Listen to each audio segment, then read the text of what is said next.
बिस्मिल्लाहिर्रहमानिर्रहीम। अस्सलाम वालेकुम। हज़रत नूह अलैहिस्सलाम। हज़रत नूह अलैहिस्सलाम का तज़किरा कुरान मजीद में 42 जगह आया है। हज़रत आदम अलैहिस्सलाम की औलाद दुनिया में खूब बढ़ी। आहिस्ता आहिस्ता ये खुदा को भूलते गए जिसने उसे पैदा किया था और जो उनका पालने वाला है, और शैतान के बहकावे में आने लगे जिसने हज़रत आदम अलैहिस्सलाम को जन्नत से निकलवा दिया था। शैतान के बहकावे में आकर ये लोग बुतों और आग, सूरज वगैरह को पूजने लगे और एक खुदा के बजाय मिट्टी और पत्थर के बहुत से खुदा बना लिए। अपने हाथ से अपना खुदा बनाते और फिर उनसे मांगते। हालांकि ये मिट्टी और पत्थर के खुदा अपने लिए कुछ न कर सकते थे, उनके लिए क्या करते। अल्लाह ताला ने जो अपने बंदों से बड़ी मोहब्बत रखता है, उसको ये कभी गवारा नहीं कि उसके बंदे शैतान के बहकावे में आकर अल्लाह के अलावा किसी और की इबादत करने लगें और उसकी सज़ा में मरने के बाद दोज़ख में जलें।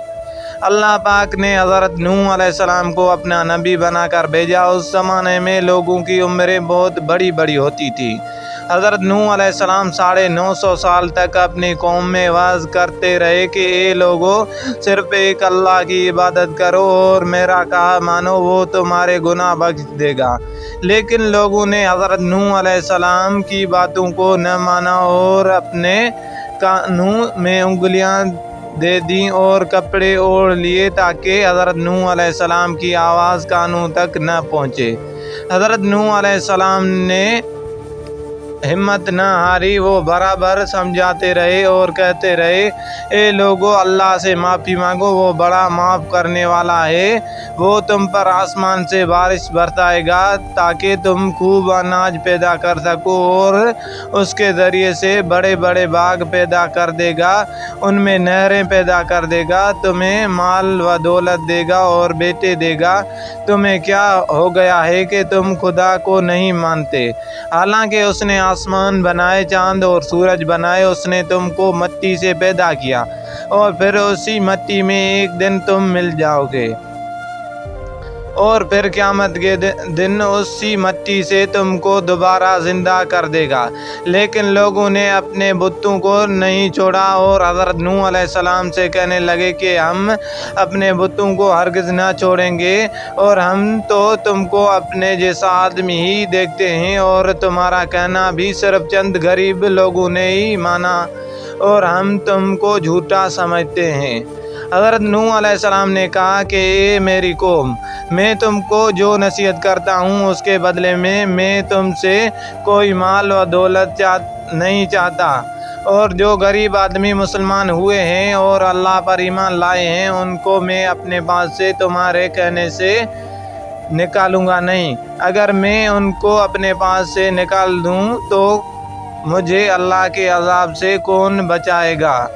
अगर मैं ऐसा करूँगा तो बहुत नाइंसाफ़ हो जाऊँगा। उनकी कौम के लोगों ने कहा, ए नूह अलैहिस्सलाम, तुमने हमसे झगड़ा बहुत कर लिया।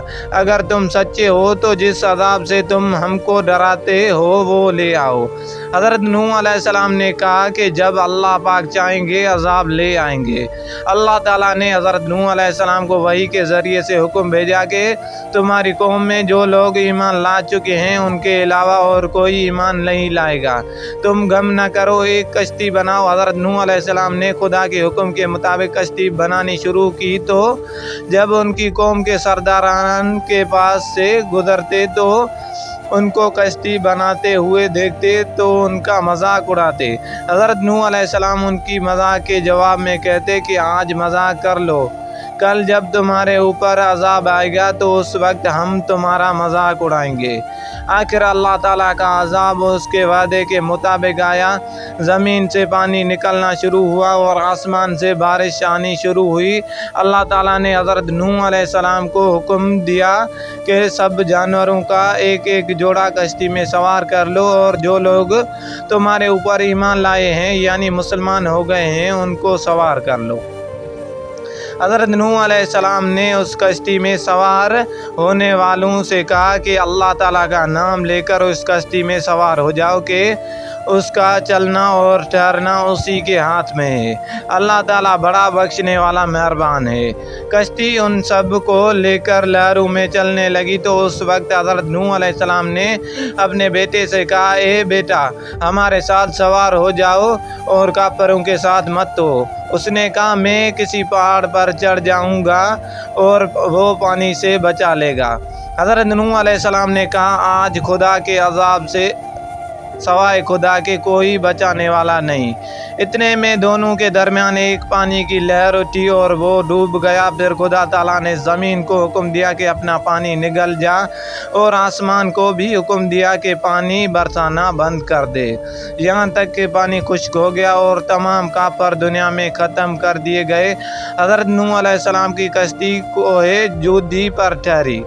حضرت نوح علیہ السلام نے اپنے پروردگار سے عرض کیا، اے میرے رب، میرا بیٹا بھی میرے گھر والوں میں سے ہے اور آپ کا وعدہ سچا ہے۔ یعنی حضرت نوح علیہ السلام کا مطلب تھا کہ اے اللہ تعالیٰ، آپ نے وعدہ فرمایا تھا کہ تیرے گھر والوں کو اس طوفان سے بچا لوں گا، پھر میرا بیٹا کیوں ڈوبا؟ تو خداوند تعالیٰ نے فرمایا کہ اے نوح، تیرا بیٹا تیرے گھر والوں میں سے نہیں تھا، کیونکہ اس کے عمل اچھے نہیں تھے۔ میں تجھ کو نصیحت کرتا ہوں کہ ایسی بات نہ کر جو تیرے علم میں نہیں، اس لیے کہ کنعان اللہ کے علم ازلی میں کافر تھا، اور یہ بات نوح علیہ السلام کے علم میں نہ تھی۔ حضرت نوح علیہ السلام نے اللہ پاک سے توبہ کی اور اپنے کہنے کی معافی چاہی۔ اللہ پاک نے ان کو معاف کر دیا اور حکم دیا کہ اے نوح، ہمارے طرف سے سلامتی اور برکتوں کے ساتھ اتر۔ اس کے بعد حضرت نوح علیہ السلام کی امت سے دنیا بسی اور آہستہ آہستہ ان کے بال بچے آباد ہوتے گئے۔ یہ سب لوگ خدا تعالیٰ کی اطاعت کرتے رہے۔ زمانہ گزرتا گیا اور آہستہ آہستہ شیطان نے پھر بہکانا شروع کیا تو یہ لوگ خداوند تعالیٰ کو بھولنے لگے۔ حضرت نوح علیہ السلام جو اللہ تعالیٰ کے اتنے بڑے پیغمبر تھے، اپنے بیٹے کو اس کے برے کاموں کی وجہ سے اللہ تعالیٰ کے عذاب سے نہ بچا سکے۔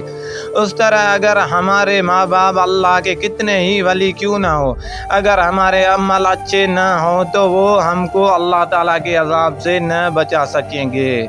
ہم کو اپنے بزرگوں کے نیک عمل کا سہارا نہیں لینا چاہیے، بلکہ اللہ اور اس کے رسول صلی اللہ علیہ وآلہ وسلم کے بتائے ہوئے کاموں پر عمل کر کے نیک بننا چاہیے۔